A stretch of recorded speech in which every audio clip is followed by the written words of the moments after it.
অক্টোবরের শেষ থেকেই ছাদ বাগান থেকে ফুলকপি তোলা শুরু করে দিয়েছি। প্রতিটা গাছে কপি চলে এসেছে, ফুল ধরতে শুরু হয়ে গিয়েছে। এক বন্ধু জিজ্ঞাসা করেছেন, গাছ কতটা বড় হলে কপি চলে আসে বা কপি ধরতে শুরু হয়ে যায়। চারা গাছের বয়স যখন 15 দিন মতো ছিল, তখন থেকেই সর্ষের খোল জল এবং তরল সার দেওয়া শুরু করেছিলাম।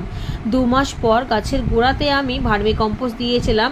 এই যত্নতেই গাছটি এত সুন্দর তৈরি হয়েছে এবং ফুলও চলে এসেছে। তবে সম্পূর্ণ কড়া রোদযুক্ত জায়গায় কিন্তু রেখেছিলাম। ফুলকপি গাছ খুব একটা বেশি লম্বা হয় না, 1 আঙুলের থেকে একটু বড় হয়েছে, তখনই কিন্তু ফুল চলে এসেছিল। এই দেখুন, 1 আঙুল আর একটুখানি।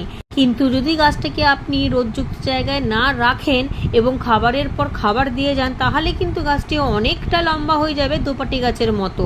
তখন কিন্তু ফুলও আসতে চাইবে না, অনেক সময় ফুল হয়ও না। এমনিই গাছটা বড় হতে থাকে, খাবার খেতে থাকে, শুধুমাত্র পাতা আর পাতাই হয়ে